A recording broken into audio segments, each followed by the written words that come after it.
সম্মানিত দর্শক, আমি সরাসরি দেখানোর চেষ্টা করতেছি মিরপুর 12-তে ঝিলপার বস্তি যেটা ভেঙে দিয়েছে।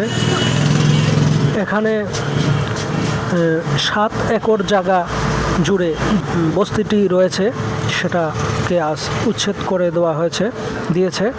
তো আমরা ইতিমধ্যে এখানকার বস্তিবাসীদের মুখ থেকে শুনলাম যে এখানে 7 একর জায়গার থেকেও আরও বেশি কিছু জায়গা ভেঙে ফেলা হচ্ছে।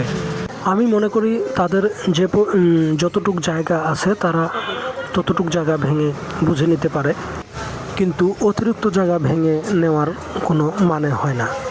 যদিও তাদের কাগজপাতি রয়েছে, তারা সেই ম্যাপ অনুযায়ী তাদের দাগ অনুযায়ী জায়গা ভেঙে খালি করতেছে। আমার মতে যে সমস্ত 300 সাংবাদিকদের নামে এখানে জায়গা রয়েছে তাদের নামগুলো প্রকাশ করার দরকার।